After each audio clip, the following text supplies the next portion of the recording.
Hello and welcome to the latest and greatest episode of Muscle for Life. I'm Mike Matthews and thank you for joining me today. Now, I have recorded hundreds of episodes of Muscle for Life, and I've talked about a huge variety of things related to health, fitness, lifestyle, mindset, ranging from the basics of diet and exercise like energy and macronutrient balance and progressive overload and training frequency and volume to fads like the ketogenic and carnivore diet and collagen protein to more unfamiliar territories like body weight set point and fasted cardio. And some episodes resonate with my crowd more than others, but all of them contain at least a few key takeaways that just about anyone can benefit from. At least that's what I tell myself. That's what helps me sit down in the chair every day and do this. And as cool as that is, it poses a problem for you, my dear listener, especially if you are new here. And that is, ain't nobody got time for that. We're talking about probably 1,000+ hours of content at this point. And while some people actually do make the time to listen to most or even all of my podcasts, my wizbang analytics tell me that while many listeners tune in on a regular basis, they don't catch every installment of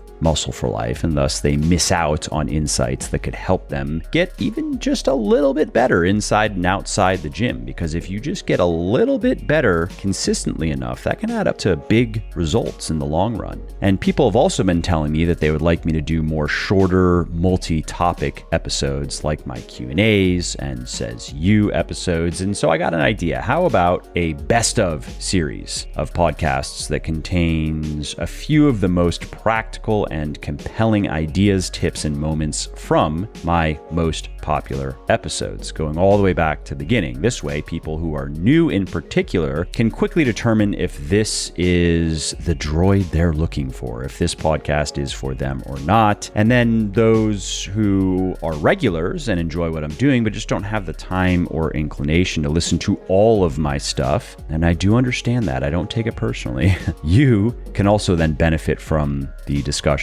and the episodes that you are not listening to in full.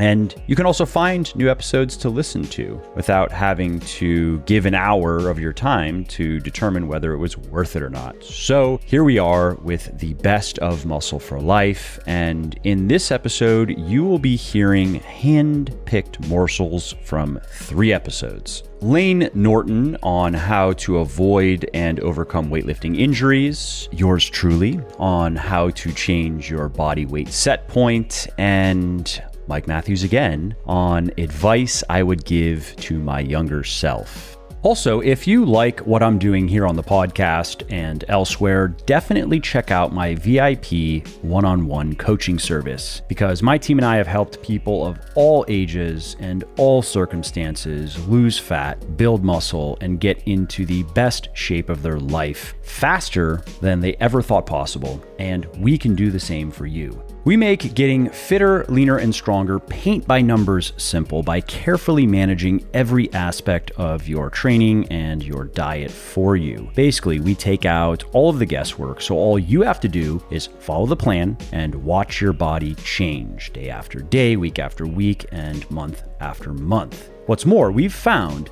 that people are often missing just one or two crucial pieces of the puzzle. And I'd bet a shiny shekel it's the same with you. You're probably doing a lot of things right, but dollars to donuts, there's something you're not doing correctly or at all that's giving you the most grief. Maybe it's your calories or your macros. Maybe it's your exercise selection. Maybe it's your food choices. Maybe you're not progressively overloading your muscles, or maybe it's something else. And whatever it is, here's what's important. Once you identify those one or two things you're missing, once you figure it out, that's when everything finally clicks. That's when you start making serious progress. And that's exactly what we do for our clients. To learn more, head over to www.buylegion.com. That's buylegion.com/VIP and schedule your free consultation call, which, by the way, is not a high pressure sales call. It's really just a discovery call where we get to know you better and see if you're a good fit for the service. And if you're not for any reason, we will be able to share resources that'll point you in the right direction. So again, if you appreciate my work and if you want to see more of it, and if you also want to finally stop spinning your wheels and make more progress in the next few months than you did in the last few years, check out my VIP coaching service at www.buylegion.com/VIP.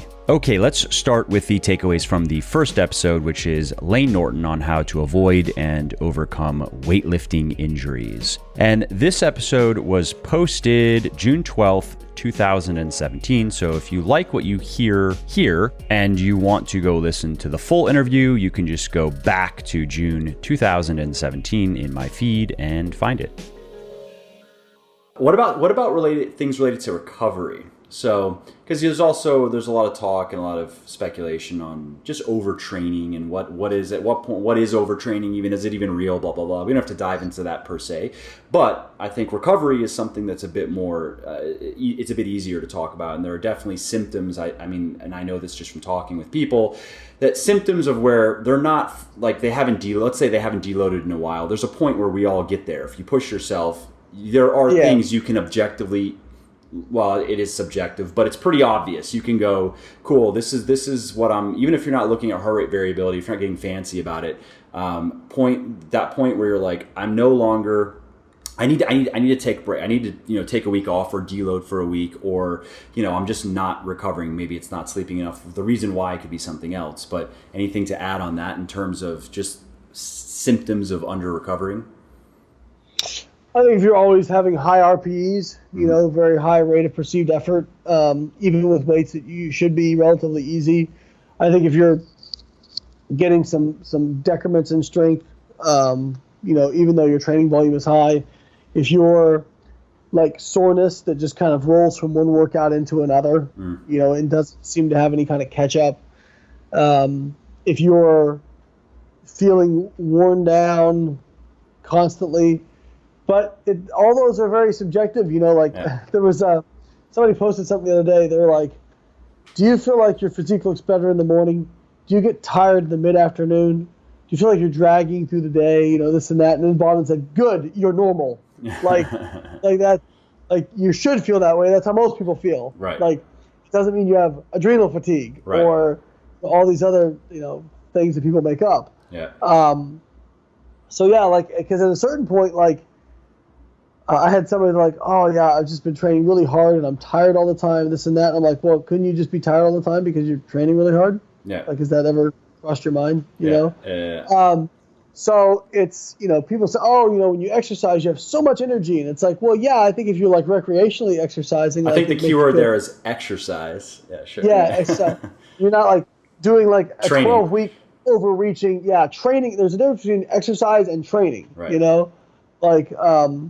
Yeah, when you're doing a 12-week overreaching powerlifting cycle, you are going to feel like garbage by the end. It's going to suck. I remember 3 weeks out from Raw Nationals in 2014, I was supposed to go in and do deadlift singles with 660, and my best pull is 705. So really, it's going to be difficult, but it shouldn't be that bad. And it was the most awful experience I've ever had in the gym. It was taking me 5 seconds for the bar to break the floor, it was taking me 15 minutes in between each single, because I was just having to be come on, it was just so terrible feeling, Yeah. But then I got to the meet and I did great, because you taper, when you, and that's the point is overreaching is different than overtraining. Overtraining is a chronic condition. As far as I know, is hard to really do. I mean, it's really hard. Most people who lift weights are not going to get there, because it's people who do that are triathletes and people who just train with enormous amounts of training volume. Yeah. Us weightlifters like to think we're tough, but at the end of the day, that's a good point. You're in the gym an hour, 2 hours, 3 hours. Yeah, resting half the time is resting. Yeah, anyway. more than half the time is resting. Yeah. these guys are training like all day. You know what I mean? And yeah, it's just, I think, and the notion that you can overtrain to the point where you have like, where it causes you to lose muscle mass, that's just never been shown. Like, it's just never been shown, never been demonstrated. I think you can start to see performance decrements where your strength goes down in the short term. Yeah. But like I said, for powerlifting, we like purposely do that. We like purposely overtrain or overreach. And then a week away from the meet, we taper and we super compensate, and you get it's like a rubber band effect. It's just understanding the differences between I feel a little bad versus just chronically being beaten down. Okay, so now let's shift gears to, and this is where what you've been dealing with in the last year and a half or so is going to be very relevant. So an injury has occurred, and this isn't discomfort, this is an actual injury. How have you gone about working around it? And even, I just know, again, from talking to people, even having it explained that it's not just because you got hurt doesn't, again, like you were saying, if we look at it statistically, if you do this for long enough, something is going to happen. Right. You don't have to go in the gym every day thinking about it, but just, the point is, it doesn't necessarily mean that you were being stupid or doing anything particularly wrong. Sometimes shit just happens. Exactly. So there's don't get down on yourself of like, oh, I fucked this up and it's just because I'm bad at this or whatever. So there's that is encouraging, just to know, okay, so this happened and shouldn't be particularly surprised that this happened. Maybe even you could have done something to prevent it from happening. Okay, fine. But now going from here, you talked a bit about what has helped in terms of seeing a good sports doctor, which I think is great advice. But now in the gym, how have you kind of worked around some of the injuries that you've run into? And are there any kind of like general lessons that can be kind of... I try to look for exercises that I can substitute that are close, that will allow me to maintain more of my adaptation, more of my strength, more of my muscle. Mm-hmm. And how has that played out specifically? Because so you've run into some hip issues, some lower back, and cervical spine. Yeah. Okay. So for me, like with squatting in particular, like when I was getting ready for Worlds in 2015, like 12 weeks out, I really started having some lower back issues, and I kept trying to work through them. And it just got to the point where I just couldn't work through them anymore. And I decided to take 3 weeks off of squats, and I just did leg press, because leg press did not aggravate my lower back injury. Was leg press as good as squats? No, but it was better than doing nothing. Mm-hmm. So I did leg press for 3 weeks, with the same or similar volume and intensity as I would on squatting. And, when I went back to squatting, yes, I was weaker, but I hadn't lost that much. Mm-hmm. So by substituting that exercise, I was able to keep more of my adaptation. But my rule is, like, if there's any pain after like an actual acute injury, if I try to substitute something and there's any pain, I don't do it. Fine. Yeah. Like find something you want, something that just feels good. That's what you're looking for. When I tore my pec and I had it repaired and everything, you better believe I wasn't in there being like, oh, I can probably do some pec flies or whatever. Like, no way. Like, I didn't even.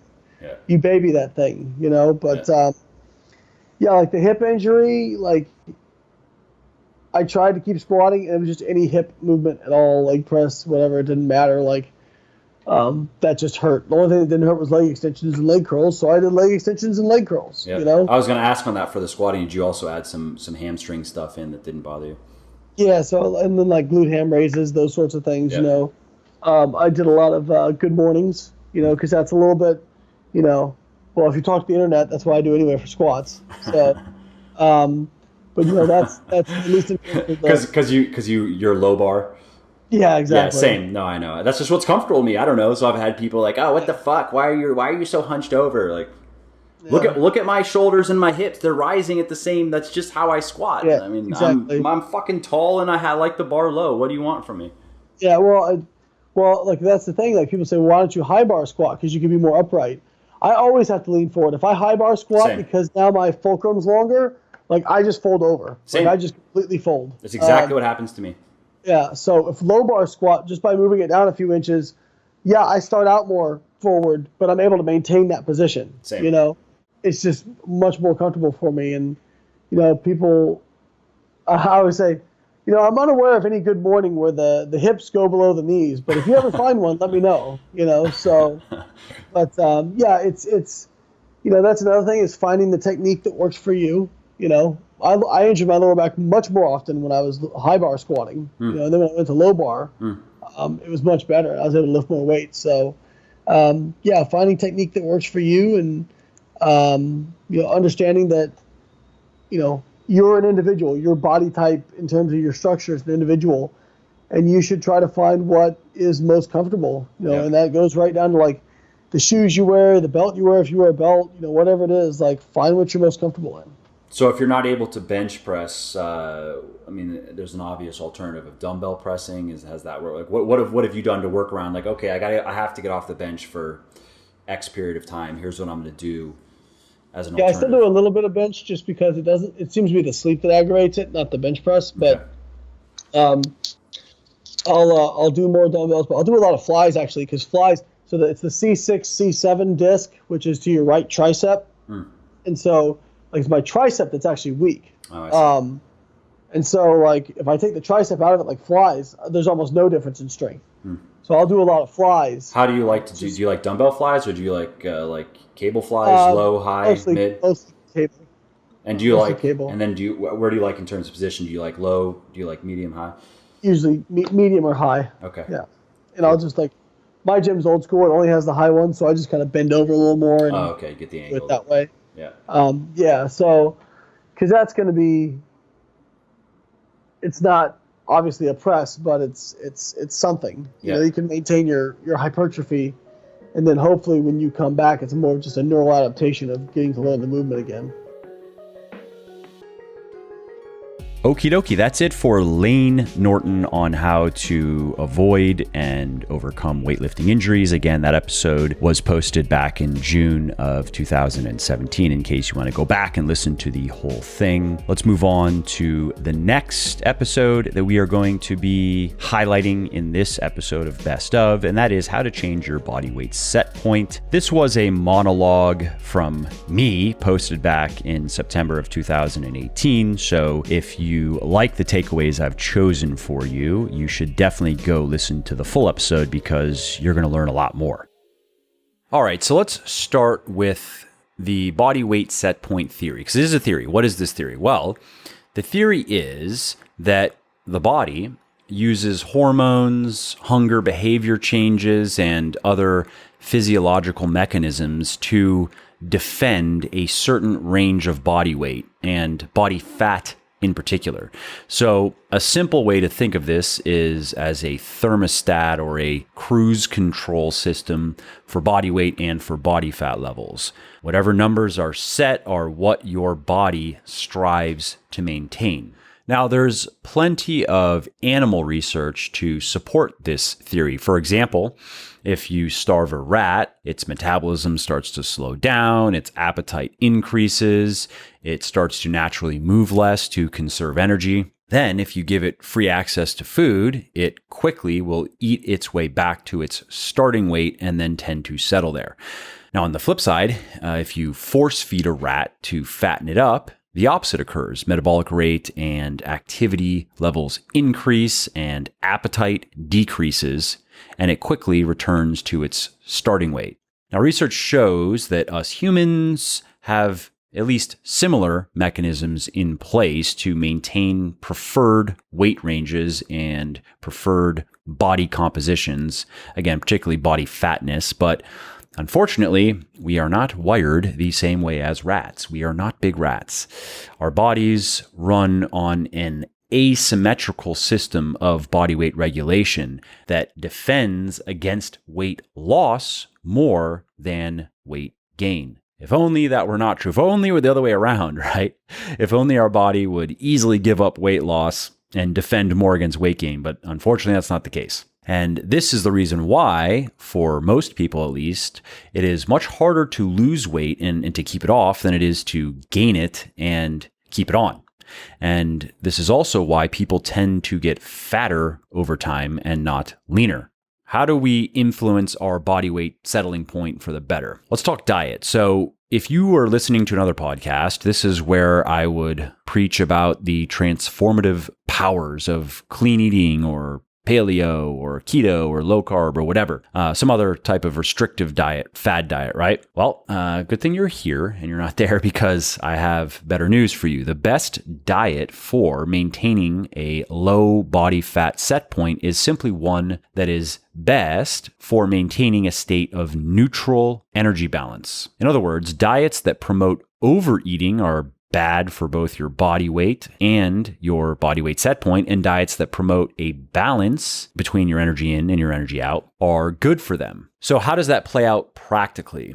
Well, one thing you should know is that research shows that it is easier to overeat on a high-fat diet, and also obesity rates are greater among high-fat dieters than low-fat dieters. And that's not surprising when you consider how calorie-dense fats are, and in many people, they're not very filling either. Protein and carbohydrate is much more filling. So unless you're going to strictly regulate your calories, plan or track, you can assume that a high-fat diet is going to be a recipe for a higher body weight set point. I mean, remember what I just said a few minutes ago about 100 extra calories per day is all it takes to slowly and steadily gain weight. And in terms of fats, that's a tablespoon of olive oil. Just a tablespoon of olive oil above energy expenditure per day, and you will gain weight over time. Additionally, there's evidence that a low-fat, high-carbohydrate diet is an effective way to actually normalize and stabilize body weight set points. And this is at least partially due to the facts that carbohydrates are more satiating than dietary fats, which I mentioned, and that's been demonstrated in a number of studies. Carbs tend to discourage overeating more than fats, and the body is particularly good at burning off excess carbohydrate instead of storing it as fat. In fact, carbohydrate is not directly converted into fat through a process known as de novo lipogenesis. That doesn't really occur until carb intake, at least under normal healthy conditions, it doesn't occur until carb intake, it has to be sky high. I mean, in one study, I think it took 800 grams of carbs a day for several days for DNL to contribute meaningfully to total body fatness. Carbs contribute most to fat gain by blunting fat oxidation. So when you eat carbs, your body goes, hey, we have this energy readily available. We don't need to burn body fat, of course. We'll just burn this. And we also don't need to burn any of the dietary fat that was eaten. We'll just store that. And I should mention that the research I just cited is right in line with what I see in my work. Every week, I hear from people who are floundering on a high-fat, low-carb diet, who are unable to break through weight loss plateaus, who are struggling with hunger cravings and so forth. And every week, I also hear from people that I've saved from the low-carb doldrums who are now leaner and feeling better than ever before following a high-protein, moderately high-carb, and moderately low-fat diet. All right, so now let's talk about changing your body weight set point. I mentioned some dietary strategies earlier, but there are some more things that I want to share with you. So first, let's start with raising it. We know how easy it is to raise it, right? So it's just chronic overfeeding. That's all it takes to raise body weight set point. But that's not why you're here, of course. You want to know how to lower it. And that is trickier. It's trickier, but not impossible. It is doable. You should know, though, that there are no quick fixes. There are no shortcuts or biohacks that are going to get it done.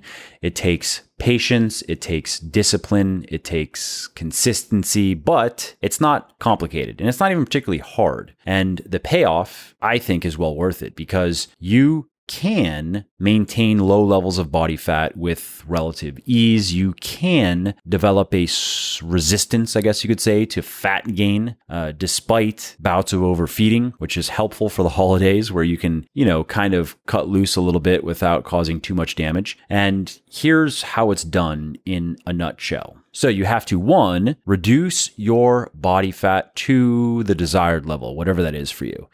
And the whole point of lowering your body weight set point, of course, is maintaining a certain level of body fat. That's really what we care about, right? We don't care so much about weight. We care about what we see in the mirror, and that's body composition. So the first step, of course, is getting to a low level that you're happy with that can be maintained.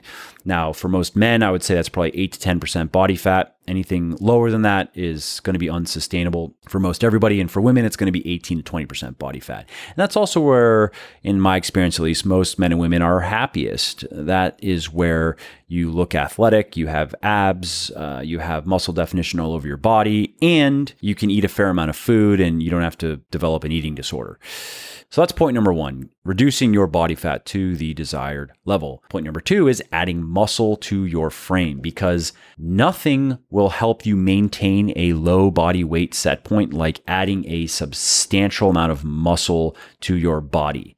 And you don't have to get fat to do this either. If you're not sure how to do that, head over to muscleforlife.com and search for bulking and read the article I wrote on that, which is really all about lean bulking. And the reason for this is muscle is a metabolically active tissue, meaning that the more muscle you have, the greater your basal metabolic rate is, the greater the amount of energy your body burns at rest is. And the greater your BMR is, the more food you get to eat every day without gaining fat. Additionally, research shows that the more muscle you have, the less fat you gain in response to overeating. And that's big, because what that means is the more muscular you are, the less you are punished for eating too much.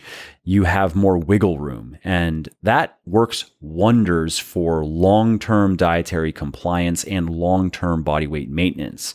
Because what that means is you get to fairly regularly indulge in some high-calorie feasts with little to no consequences. So the key takeaway here is the more muscle you have, the easier it is for you to get and stay lean. All right, that was point number two. Point number three is use your exercise and your diet routines to maintain health and body composition. So as I discussed earlier in this episode, the longer you remain at a given body weight, the easier it becomes to just stay there. That becomes your body's default.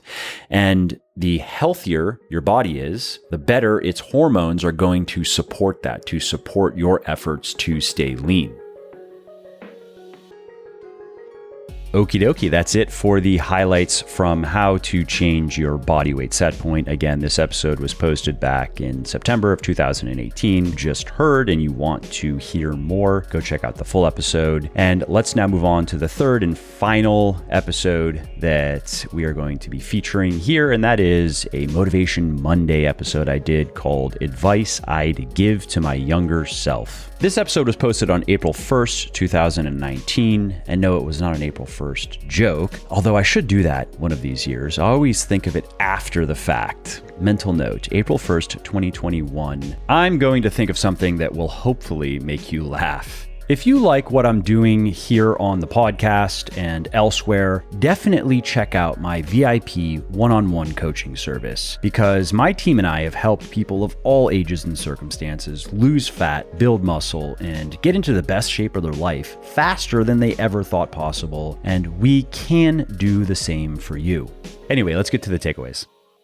This is a Motivational Monday episode, and that means we are starting with a quote. So this one comes from Shirley Chisholm, and she said, "Service is the rent we pay for the privilege of living on this earth." Now, I am 34 years old, so I'm not sure I am quote unquote old enough to do something like this justice just yet, but I definitely know a lot more now than I did in my teens and 20s, and I definitely have experienced some stinging slings and arrows and learned from some major missteps and mistakes. And I'm okay with that. I actually wouldn't have it any other way. You see, there's a concept in Japanese culture called wabi-sabi, and it represents the beauty of the fleeting, changeable, and imperfect nature of the world around us. And it tells us to not just seek and accept perfection, but learn to appreciate things that are imperfect and incomplete. This, for example, is why the Japanese place value on irregular and cracked kitchenware, and why they often fix broken objects with gold. The defects are seen as unique additions to the objects. They're seen as indispensable parts of the object's histories, and they add to their complexity and beauty. To the Japanese, these are the things that most resemble the natural world. And I like to think of myself and my life in the same light. To echo Hemingway, no matter what we do in our lives, the world will always find ways to break us, but that doesn't mean that we can't fix what's broken and create a beautiful life. And that's why I don't care about trying to be perfect so much as trying to be alive, because I think that's what it's really about. So here are the 24 pieces of advice that I'd give to my younger self, and these are in no particular order. Write more books. This is the nucleus of your brand. Don't invest more time or money into something that is clearly not working. Change direction instead and move on. Celebrate the milestones and victories, including the smaller ones. Your team will appreciate it. Study your failures more closely. Dig for the key takeaways. Try not to spread yourself so thin. Moving faster on fewer projects is a smarter way to work. I've definitely learned that one. Except you can't help everybody, and especially those who do not want to be helped. Be nicer. Being quote unquote right is not enough. Spend more time with your baby son. He's pretty awesome. Consider your wife's advice more. She's sharp. Don't let people lie to you because it harms them even more than you. Read more. There is so much to learn. Stop looking at porn. Life is just better without it. Talk things over with people you trust. You do not always know best. Always try to deal with what is, not what you wish were. The moment you stop running away from the truth, you wake up. Take a vacation now and then. You've earned it, man. Do not try to fix broken people. Only they can fix themselves. Be more thankful and express it. Have more sex. It's not just fun, but it is also the easiest way to improve your marriage. And there's actually research on that. Science says, fuck, don't fight. Refuse to associate with hypocrites, parasites, and liars. Do not become emotionally entangled with these people or let them bargain with you. Just leave. Don't be generous to a fault, because there is a word for that, sucker. Before doing anything significant, consider all the alternatives you can think of. Your first few ideas are rarely going to be your best. Spend more time formally outlining your goals and plans, because you will get to where you want to go faster. Moralize less. It is obnoxious and selfish. And last, have fun. Have as much fucking fun as you can, because no amount of money or quote unquote success is as satisfying. Alrighty, well, that's it for the highlight reel of the advice I'd give to my younger self episode posted on April 1st, 2019. So if you liked the few bits that I chose for you, go check out the full episode. And that's also it for this episode of the Best of Muscle for Life. I hope you liked it, and I hope you will be joining me for the next episode, which is an interview I did with Dr. Spencer Nadolski on thyroid function and body composition, fat loss in particular. Please do leave a quick review on iTunes or wherever you're listening to me from, in whichever app you're listening to me in, because that not only convinces people that they should check out the show, it also increases search visibility, and thus it helps more people find their way to me and learn how to get fitter, leaner, stronger, healthier, and happier as well. And of course, if you want to be notified when the next episode goes live, then simply subscribe to the podcast and you won't miss out on any new stuff. And if you didn't like something about the show, please do shoot me an email at mike@muscleforlife.com, just muscleforlife.com, and share your thoughts on how I can do this better. I read everything myself, and I'm always looking for constructive feedback, even if it is criticism. I'm open to it. And of course, you can email me if you have positive feedback as well, or if you have questions really relating to anything that you think I could help you with. Definitely send me an email. That is the best way to get a hold of me, mike@muscleforlife.com. And that's it. Thanks again for listening to this episode, and I hope to hear from you soon.